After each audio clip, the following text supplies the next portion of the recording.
We'll go from there. Okay, welcome guys to this week's edition of the Gold and Senior Gold Selection Group. So last week we missed.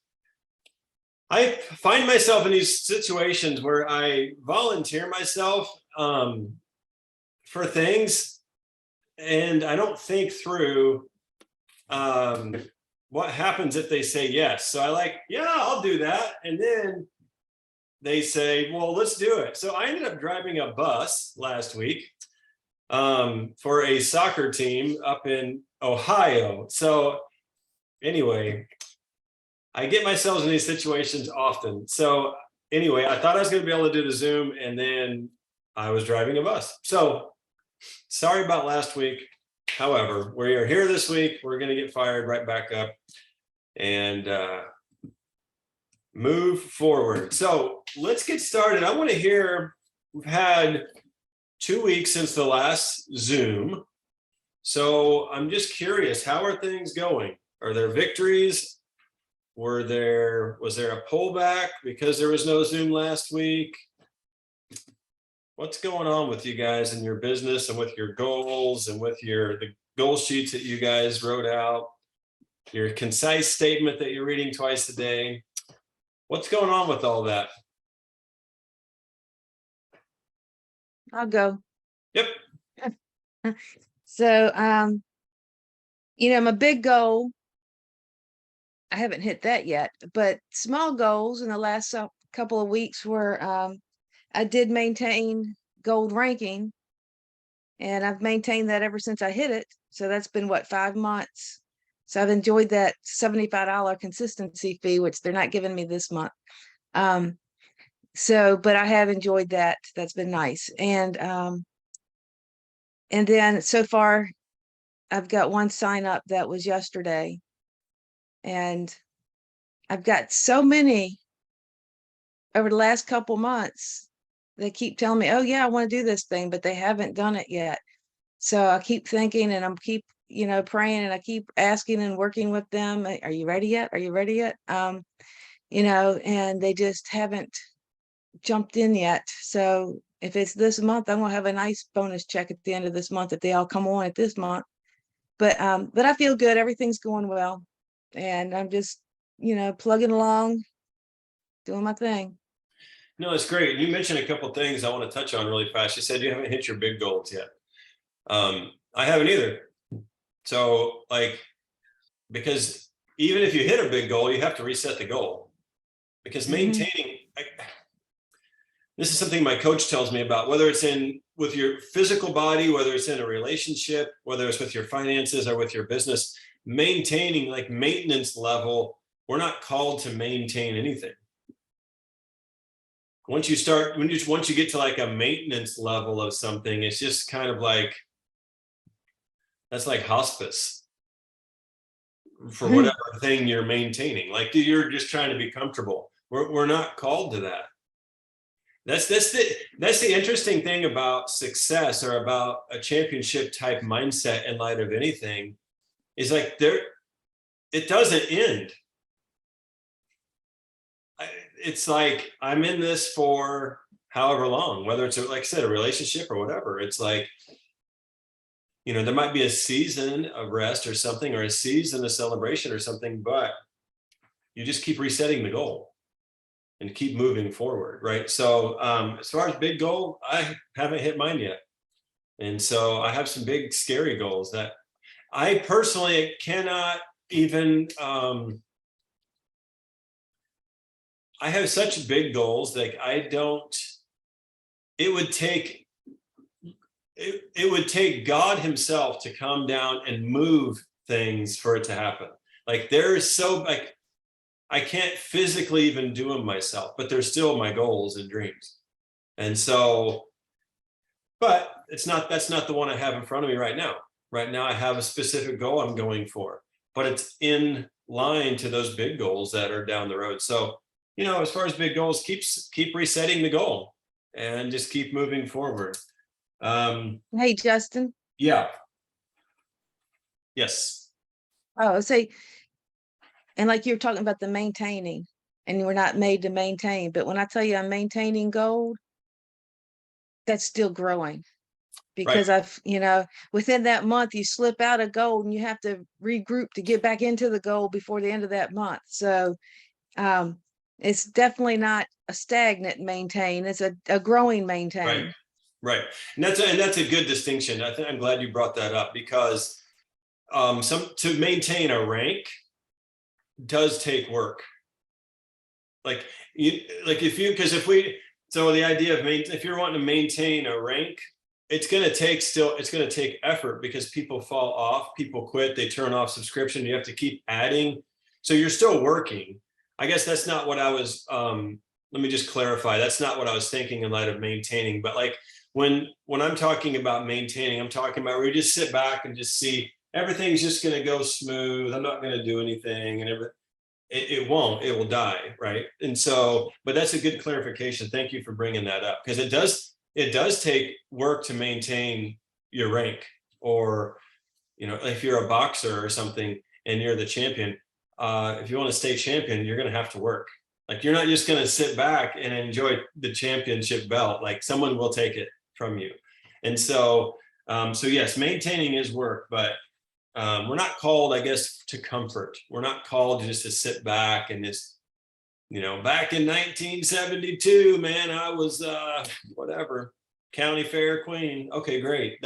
That's really awesome. But it's like 2022, like,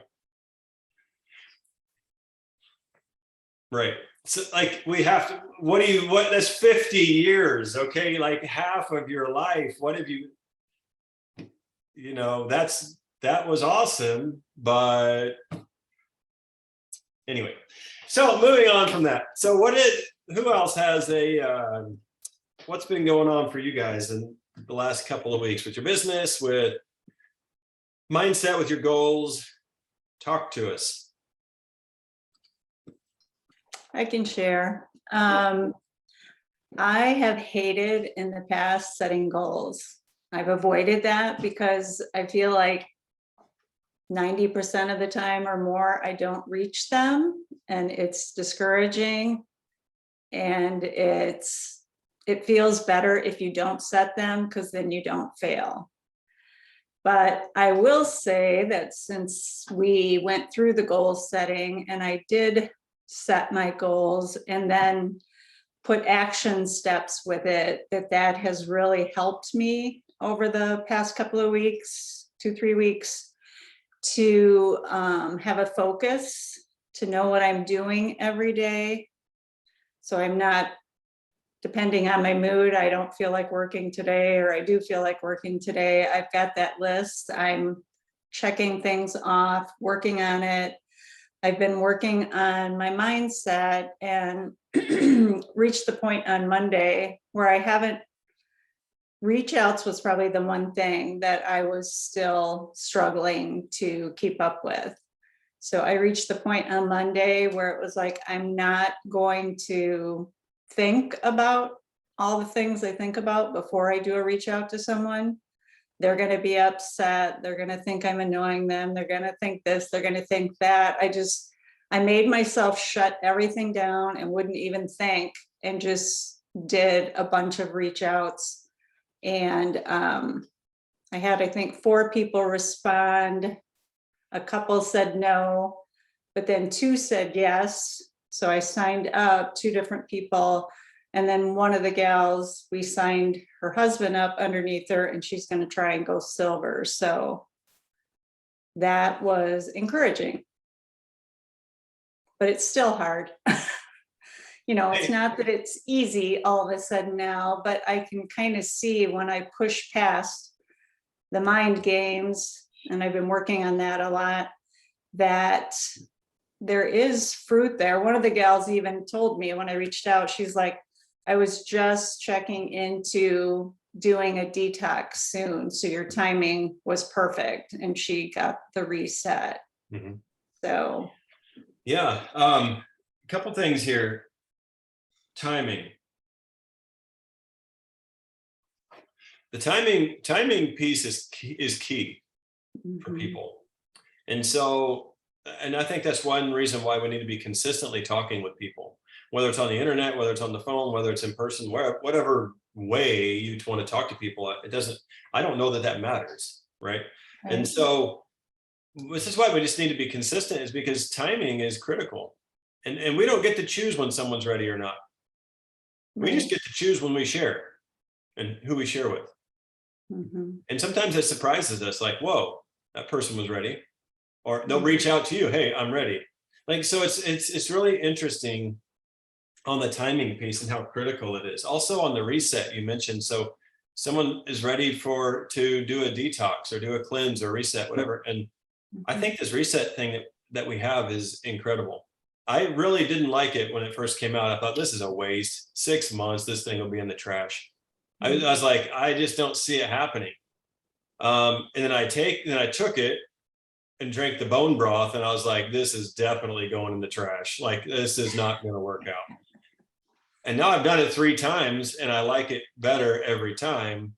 And I see it's a short detox, it's a short reset, but I'm seeing after I do one, even, you'll lose 6-7 pounds, whatever, every time I do one, but then I'll gain 3 or 4 pounds back. But then something changes, like after a week or two after I do it, and I start to lose another pound or two without changing anything. I don't even understand all of it, but so what you're talking about with people being ready for a detox or something like that, this reset, I believe, is a game changer. I was wrong with my initial thought of it. And so I think as you're sharing with people, definitely be sharing the reset, because it has taken off for people. Yeah, that's actually what anybody I've signed up lately, or even new people, or not new, but older people that quit that I've reached out to, they're all the reset. And that's a great point. So for some of you that have, if you've been around a little while and they've been on the triplex or whatever, and they've stopped ordering, one thing you could do is reach back out to them with the reset. Yeah, and that's what both of these two were that I signed up yesterday. They were both with the reset, both had, they were customers over a year ago. And if you listen to the mind games, it's like, no, they already quit. They're not interested, leave them alone. But I shut that down and was like, if they're not interested, they can tell me they're not. I'm not going to decide that for them. And we can't. Right. We don't, again, we don't decide. Who are we to say, well, they wouldn't like the business? How do we don't know. Right. We don't know those things, or they wouldn't like, having good gut health and being able to sleep at night and energy throughout the day. They wouldn't want that. We don't know that. That's not our, that's not our lane. That's not our area of responsibility to choose what they want or what. Our job is just to share. We have a message and a product and an opportunity, and our job is just really to share that with people. It really takes the pressure off when we don't have to decide. When we learn that we don't have to make the decision for that person, our job is just to share. It's kind of like the gospel. It's not my job to make someone believe. I got a message about a guy. Mhm. And we share that. And so when we start to learn what our responsibility is, and it's the other person's responsibility to either sign up, believe, order, work the business, whatever, it really takes the pressure off. We're just the messenger, sharing messages. So that's awesome. Some good stuff. One thing you mentioned about goal setting, if you don't set the goal, you won't fail. Now that is interesting. We could do a whole call on the mindset behind that, because I think that's where a lot of us are. So it's like this mental game we even play with ourselves, because we're afraid to fail, so we don't go for it. Well, then I didn't fail, right?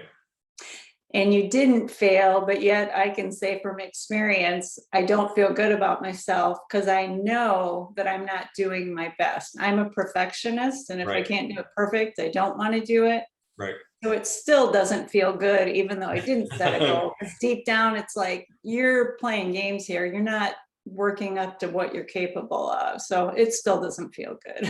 Yeah. So So it's just, if I don't set the goal, then I can't fail if I don't hit it. Or did you fail? Like, Yeah. maybe you did just by not setting the goal. Maybe failure is not hitting a goal at all. Maybe failure is not trying or not showing up. Yeah, and that's what I'm hearing more and more from Yeah. different people higher up, that if you're not failing, then you're not trying, because failing is how we learn. So if you're not failing, you're playing small and you're not growing. You should be failing. And those who are successful have failed a lot more than you, and that's why they're there. And I'm trying to get that in my head. Yeah, it's the same thing I tell my kids often. I said, you either win or you learn. There is no losing. Like, if you at least learn from a situation, then you didn't lose. But if you choose not to show up, and you choose not to learn from a mistake or something like that, or to get back up and keep moving forward, then yeah, maybe you lost. But I said, we don't lose. We win or we learn. The same thing I was telling a basketball team. I volunteered to coach a kids basketball team. So I do that now too. It's insane. I don't know what I'm doing. But I told them, I was like, man, the kids were like, we're getting our butts kicked. I'm like, well, kind of, but you either win or you learn. And right now we're learning a lot, right? So we're not winning, but we are learning a bunch because we're getting our butts kicked. I said, but we're not losing. Like, we're learning. We're in a process still. We're still learning. So, we haven't lost. When we stop learning or we stop trying, we stop showing up, then you do lose. But we're not those types of people that just quit showing up and quit trying. One thing you mentioned real quick, and this is something that I wanted to mention today. You said you started working on mindset, and I think this is extremely important. What we read and what we listen to, what we think, all of those things will affect how we show up. And so I think it's really important to take inventory of, what voices are we listening to? Who are we listening to? What messages are we listening to? What thoughts are we thinking? What words are we using? All of those things affect how we show up. It affects how we show up in business. It affects how we show up as a spouse. It affects how we show up as a parent. It affects how we show up as a Christian. Like, all of those things affect how we show up. It affects how we show up when we send a message to somebody, right? Or how we follow up, or how we do a sip and see. Like, the things that we allow into our ears, into our mind, into our eyes, it affects the things that we allow to come out of our mouth. All those things affect how we show up. So one of the things I wanted to mention today is just take inventory. I mean, we don't have to take days off or anything to do it, but just kind of take inventory. What kind of a story am I constantly sharing? What kind of a story have I created, that I'm constantly sharing with people? I'm tired, or I don't have time, blah, blah, blah, whatever. What kind of story do we keep sharing? And maybe we need to we need to write a new story. Maybe we need to start listening to a new story. Maybe we need to start speaking out a new story. Instead of just repeating the same one all the time. So just take inventory of what you listen to, what you think, and what you speak. Because I think that makes a difference. We're going through a book as a family. I think it's in the living room. I was just reading it this morning, but with the family by Zig Ziglar. It's called See You at the Top. Classic business / mindset sort of book, just about how a lot of it is just about success principles, and just about mindset stuff, how you think, how you speak, how you dress, who you hang out with, like all of those things, right? And so when it comes to mindset, it's important, I think, to just take inventory of those areas of our life. Who else wants to share about what's been going on these last couple of weeks? I had signed up to host the Momentum Meetup on Saturday. And so I invited 35 people. I invited everybody who is has been a customer of mine, whether they're a level 1, 2, 3, all my levels that live in my area. So I sent out 35 invitations, the handwritten invitations, and I made a little graphic and sent them. So I have 12 no's and 1 maybe.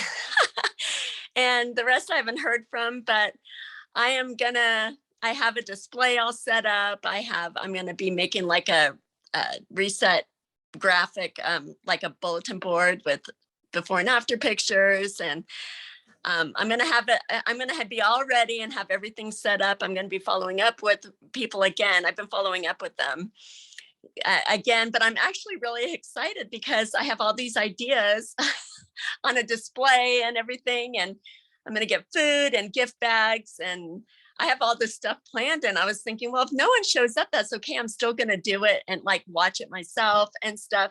But it's actually getting me really excited because I'm going to do like a video of it and everything. So people will, if no one shows up, people will see what they missed out on. And maybe when I do it again, I'll have more people show up. But I have been wanting to actually do an in-home event, and different things kept coming up and everything. And so I am like actually really excited to do this. And I do have some more follow-up to do because I still have a handful of people who haven't said either way. So I'm actually excited about it. And my husband and I were because I was talking about it. And he goes, why don't you do something in Phoenix? Because a lot of people will be driving up from Phoenix, which is about an 1.5 to 2 hour drive, which I've actually done sip and sees and events, and people do come up from Phoenix. I had someone come up from Phoenix to watch Super Saturday with me. So people do come up here. But he goes, why don't you also do one in Phoenix, like at a Starbucks or something? So it was really cool to have my husband actually giving me ideas. So I'm excited about it, and I'm hopeful that somebody will come. Well, okay, so let's talk about that real quick. Okay, so are you in charge of making people come? Is that your area of responsibility to drag them to your house? No. That's kidnapping. We will get arrested. That doesn't work. So that's out. Your job is to invite, and that's what you're doing, right? And your job is to decide. You have a job to invite people, and you have a job to prepare. You're preparing your place, you're preparing the event with the bulletin boards and all the stuff. And your job is to decide, how am I going to show up to this event? That's your decision. Nobody else's response, nobody else's schedule, no one else's flat tire or sick kid or sick dog or excuse for not coming can affect how you decide to show up to that event. No one can stop that. That's a decision you make for yourself. Now, if 30 people show up, great. Show up the same way that you decided to show up. You're going to be excited. You're going to tell the truth. You're going to tell everybody what you want to tell them, all the things that you have, the things you want to, you need, have a list of intentions. What are your intentions for having this event? Write those down. These are my goals that I'm going to accomplish when these people show up. And then if one person shows up the same way that you intended to show up if 100 people show up. Who comes and who doesn't has zero to do with how you've decided to show up to this event. If nobody comes, turn it into an online Facebook Live event. You decide how you're going to show up to this event. Isn't that powerful? It's like no one else's decision or excuse has any bearing on whether you show up with all you have or whether you don't. So that would be my intention. Sure. We're having an event on Saturday. If 1,000 people show up, I've already decided how I'm going to show up to this event. If nobody shows up, I already have decided how I'm going to show up to this event. It's not going to change how I prepare for this event. It's not going to change what I do. If I have to sit in our basement and watch the momentum movement video by myself, I will be down there by myself watching it. I'm going to show up if I'm the only guy standing. And I'm cool with it because that's really all I can control. You know, I can't even control Megan showing up. Now she can control me showing up. I don't know how that works, but it does. And I don't get it, but whatever. Some things we just don't, you don't understand everything. But but isn't that powerful? Doesn't that take the pressure off that it's not your responsibility to make everybody do all these things? I'm excited for you. I think it's gonna be an awesome event, regardless of who shows up. It's gonna be awesome. And so I'm super excited for you. Who else has something to share over the last couple of weeks? What's been going on with your business, mindset, goals? I do. Yeah. So October has been really crazy for me in regards to sicknesses and illnesses with all my kids. And in the past, something like that really knocks me out of my course because I'm dealing with my kids, taking care of them and making sure everybody's well. But I've been finding the past month that my rebound has been faster, getting back into the space of being able to reach out to people, not being so preoccupied, still taking care of things here, but being able to get back into reach outs and follow-ups, which are big for me in regards to where my mindset is. So being able to do that quicker has been great to see. I think that's a great thing. And I think we should take notice of that. We plan perfect days all the time, and I don't know that they've ever happened. We have too many moving parts, right? And too many people involved in our world, just even here in the house, that there's a wrench thrown into something every day. And so again, it comes back down to what am I going to do? Okay, we're going to have to pause. The dog just threw up on the carpet. Okay, I get it. You can't leave that, right? You have to clean that up. That's just life. But then is that going to ruin your day, ruin your week, ruin your month? Are you going to allow that? Are you going to allow a dog to, this is an example, but are you going to allow the dog to derail you from your goals and your dreams? It's not your responsibility to throw up or not throw up for the dog. It's your responsibility to clean it up and then get back to whatever it is you need to be doing. And so I think that having that quick turnaround or that quick rebound when life happens is important. And it's a decision. I think that's kind of a common theme we're making here today. And Brooke mentioned it the other Tuesday night on the team call. She pre-decided. When she started Plexus, as far as working the business, she made a decision. And I think that's what we need to be doing. We need to be deciding ahead of time. This is what I'm going to do. Okay, dog threw up, good. Check, cleaned up. I decided I'm going back to doing what I said I was going to do. Kid got sick, great. Check, done. I took care of him. Back to work. We can't allow these things to derail us, and otherwise we're not going to accomplish anything in life. This isn't just a Plexus principle. This is a life principle. Maybe it's like I'm going to go to the gym. Well, perfect. You've set your intention. You go to the gym, and then all of a sudden there's something happens. Well, is that going to derail you or not? We can't allow those things to derail us from what we want to accomplish in life. And I will promise you something. If you set an intention or a goal, derailments are coming. If we do nothing, not really any issues, really. Just kind of float around. But if you make a decision on anything in life, I'm going to go do this. Prepare yourself. Challenge is coming. Every time we leave to go for an event, some sort of Plexus event or homeschool event or some event, all hell breaks loose in our house right before we leave. Every time. And what we used to do when the kids were little, we're like, well, the kids are sick. I guess we're just not supposed to go. We'll just stay here and cancel. And then one time that happened, and I don't know what it was. We were getting ready to go to an event. The kids were even small. And I said, you know what? I said, we could stay home. I said, but it seems like every time we go to try to do something of significance or learn something or grow, there's always a challenge. And I said, so we're going to forget the challenge. We're going. There's something there we probably need to hear, or something there that we need to do. And so whenever we set an intention now and a challenge comes, it's like game on. We need to be there. We're going to go, right?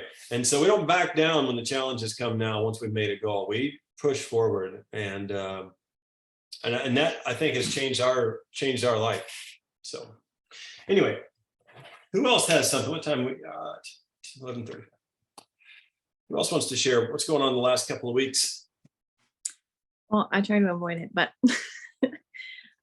so I'm at a point where I have to do what I said I've been saying I was going to do with this whole coffee cart thing and wanting to not have to work and have more time for my Plexus business. So I don't know.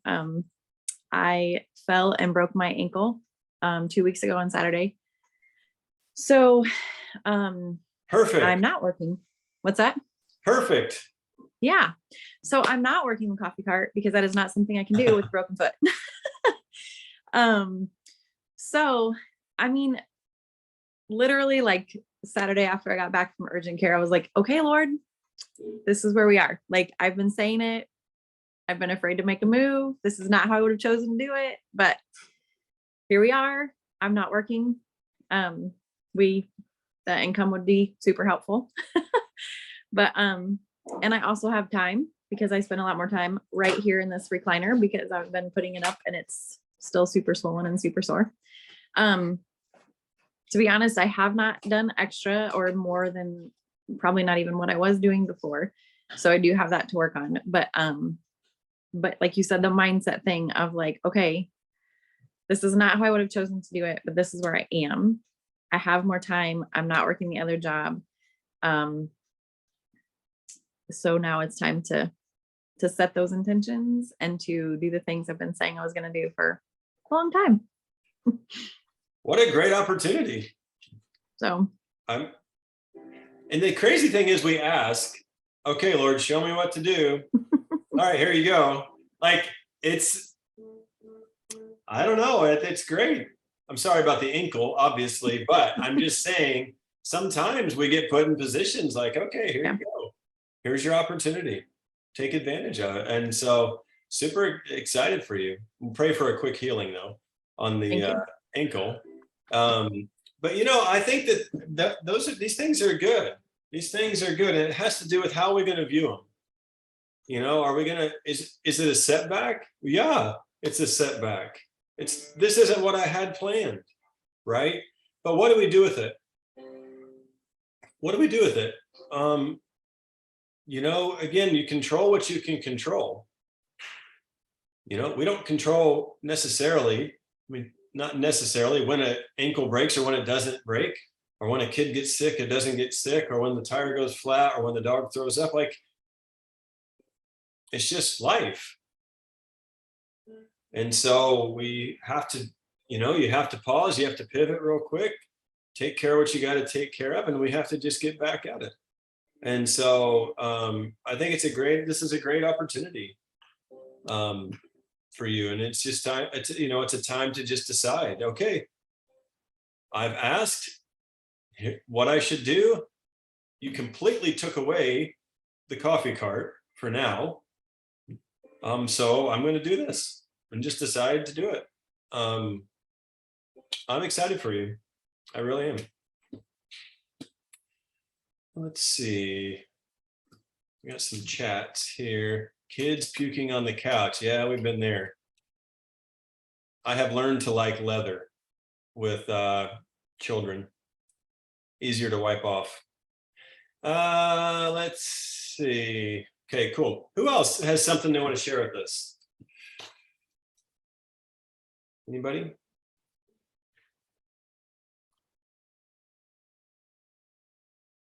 I am driving, but I will pop in and say, Oh boy.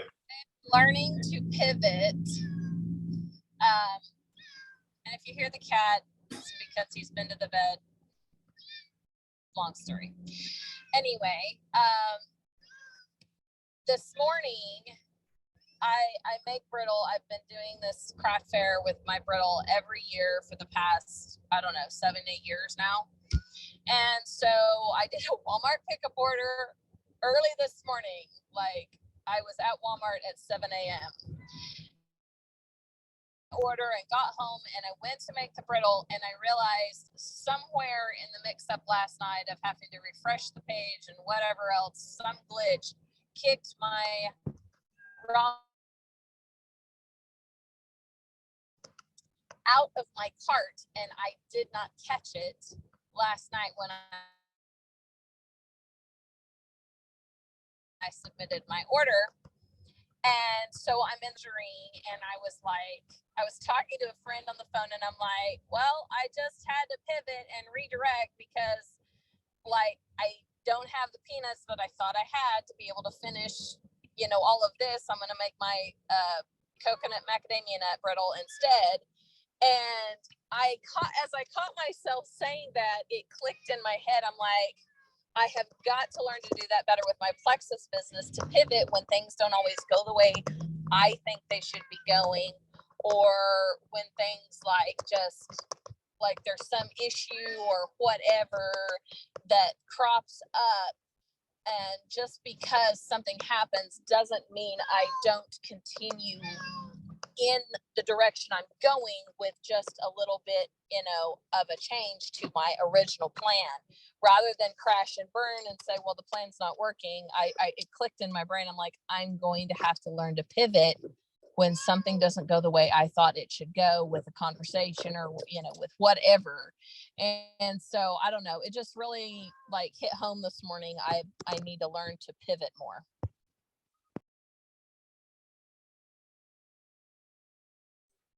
Oops, there we go. Yeah, I think that's true. We just need to learn to make quick adjustments. That's something that Megan is very good at. She's been good at for a long time. She makes very quick adjustments. I don't. I have learned to, and I'm learning to now more than I used to, because that would derail me. Like, well, I'm planning on doing A. Well, B happens. Well, C is my response. Crap. Like, what do I'm done. I'm okay. I got to go back and restart. And so I've learned, to make quick adjustments, and in light of just even in light of life. It's just something I had to learn to do. Because I like to set itineraries. I like to do all the stuff, and everything has to be perfect. And then, you're derailed quickly. And then I'm like, okay, well, that didn't work. It's like, I think I played the lottery once and I didn't win. So I was like, I'm out. Like, it's not for me. Like, that's just kind of how I work. And so I've learned that, just learning how to pivot, learning how to quit. Okay. So now it's like, okay, what did I learn? Rather than just quit, I'm like, okay, so what did I learn? What kind of adjustments can I make here? Did I do anything wrong? Maybe the issue or whatever, it has nothing to even do with me. Maybe I didn't do anything wrong. And so just learning how to just look at those things in a positive way, and really just learning how to control what I can control, and then just decide to do that. Just decide to control what you can control, and not control all the external circumstances that come at us in life and in our business. I think that's key. Who else has something?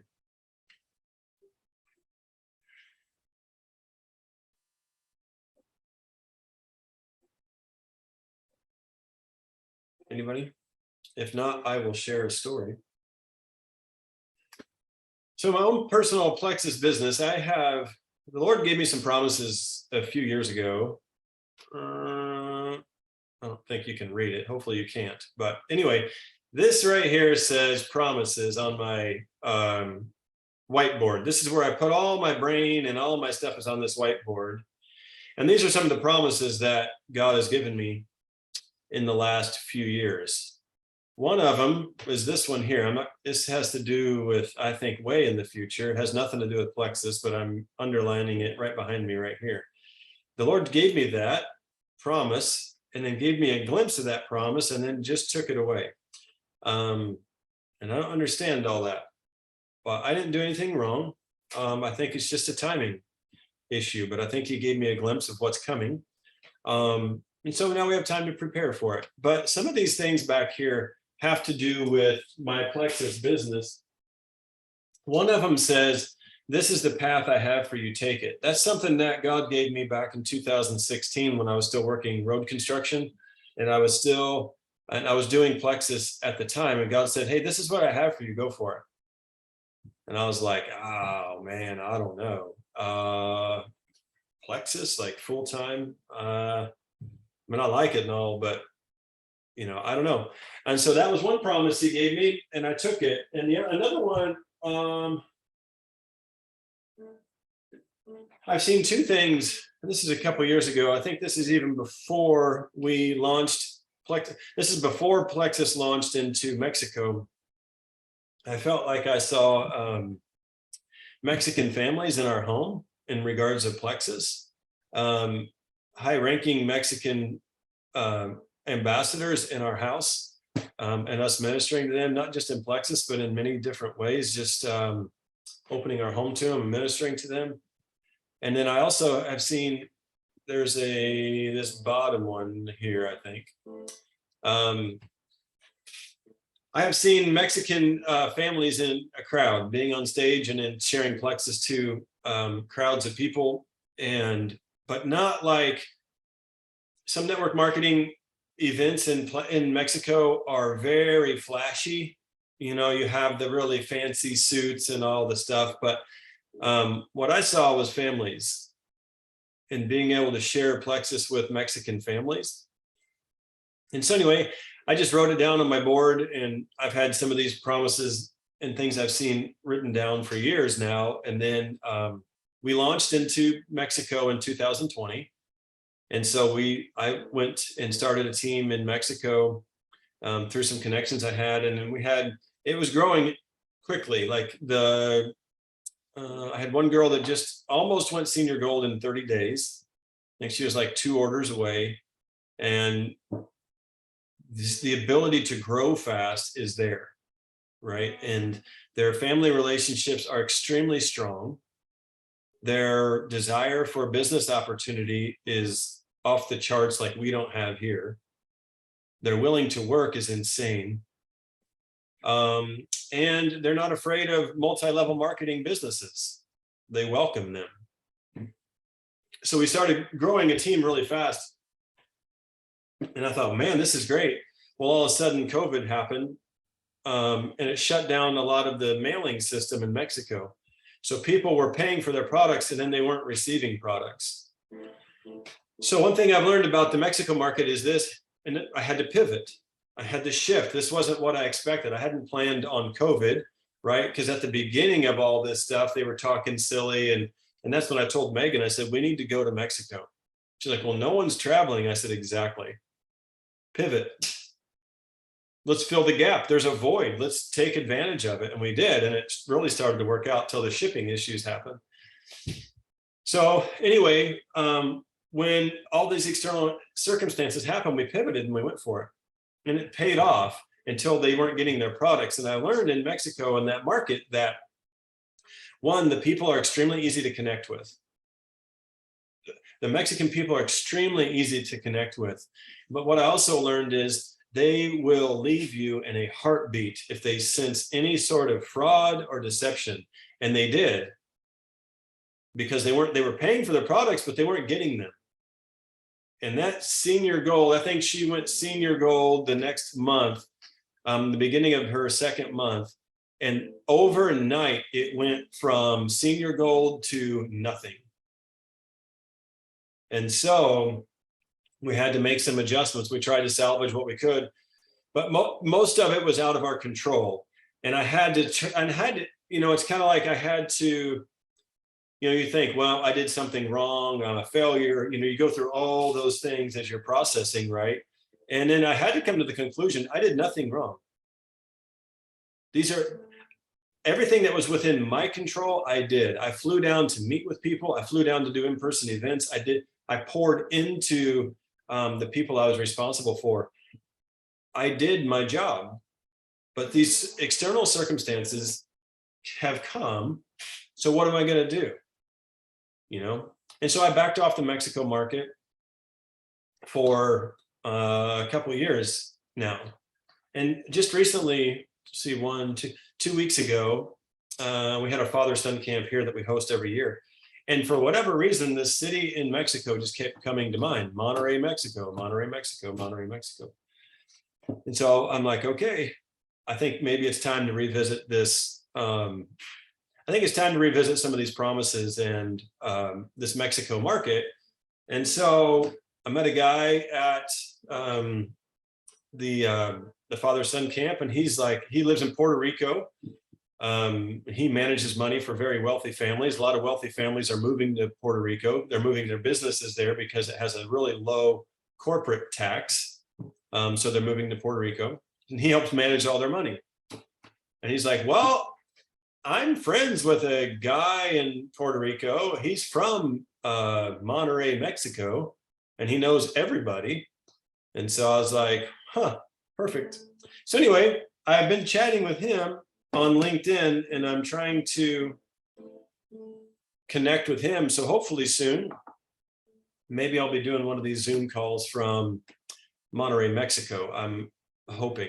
We'll see how that goes. I appreciate you guys to pray for us, because I have huge goals and plans in Mexico. I'm praying for 12 families that I can just pour into, kind of like the 12 disciples. Maybe I should do 13 in case one of them is a Judas, I guess. But so the, you know, you pivot, and sometimes maybe you have to take a step back when things don't go as you have planned, and maybe just, you know, sit on some things for a little bit before you get back at them, because it's all really about timing. But the thing is, we don't quit, right? We win or we learn. Now that I didn't lose in that first run in the Mexico market, I learned a lot. I learned more on how to connect with the Mexican people. I learned more about how much they value trust, which is a very, very big deal to me. Trust is a huge, it's a huge deal to me. Like yesterday I had, I've been married to Megan almost 18 years, and then we were together probably 3 years before that. So we've been running together now for over 20 years. And I think that she, I think she's seen me cry 3 times. And so, and yesterday was one of those days, because we've invested money with in some different investments, real estate investments. And then one of those investments went south, and some of our friends had put money into these investments. They trusted us.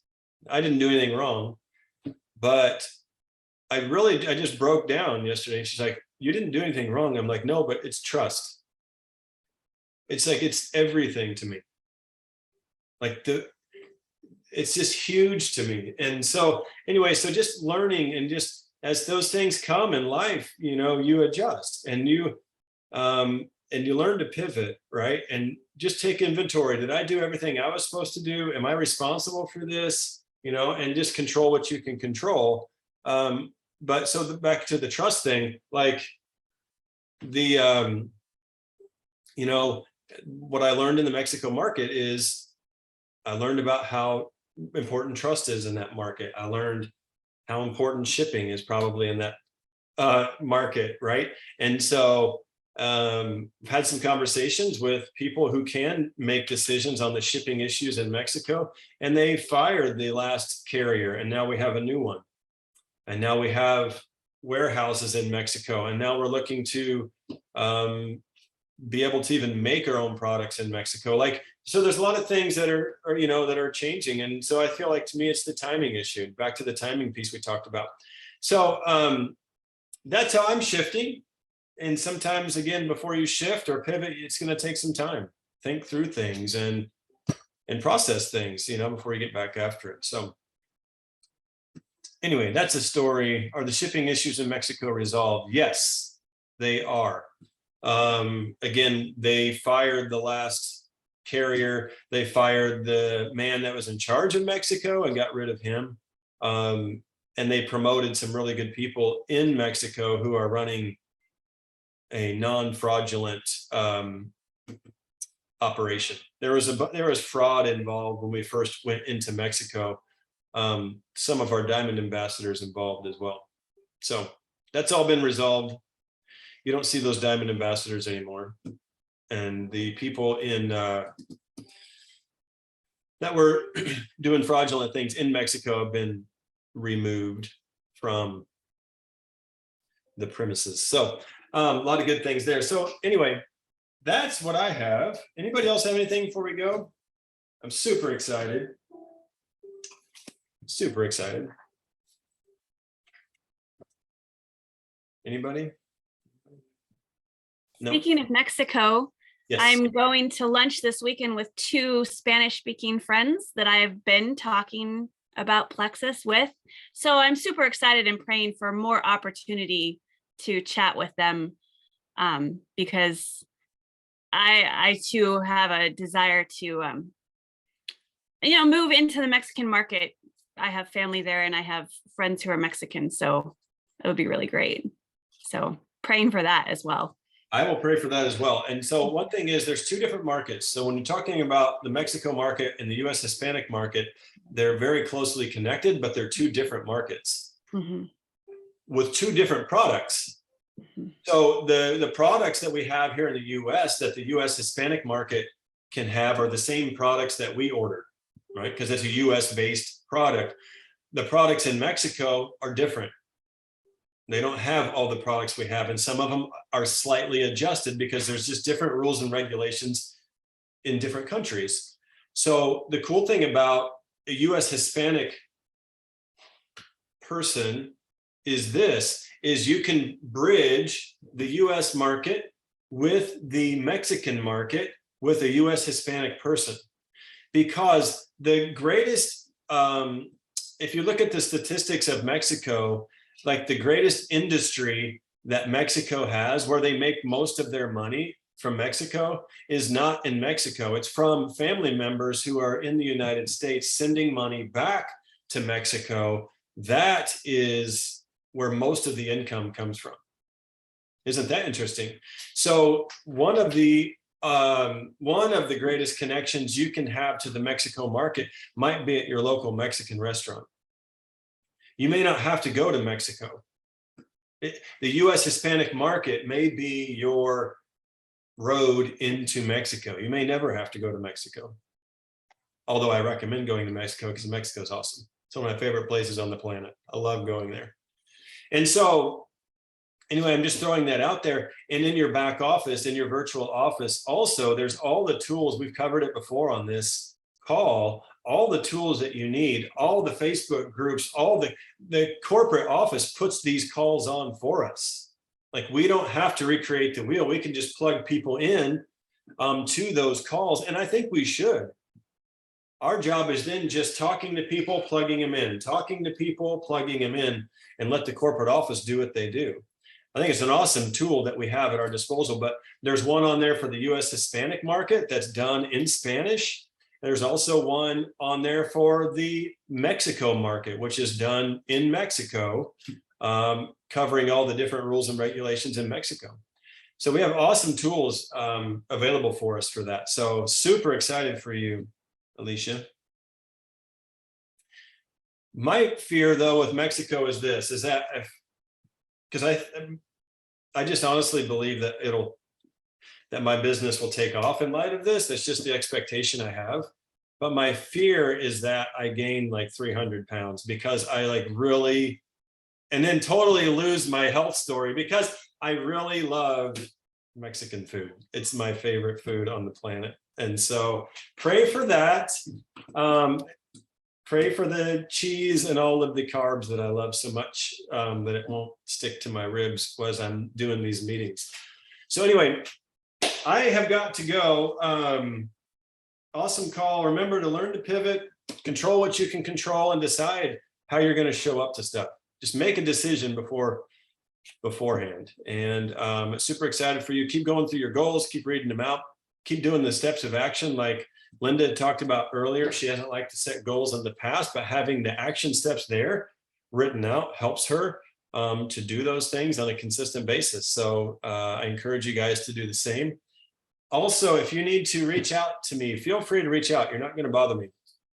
It's what we're here to do, is to help. So if you have questions that I can help with, whether it's on goals or business or whatever, feel free to reach out on Facebook Messenger and I will be glad to help. So have an awesome day and I'll talk to you guys soon.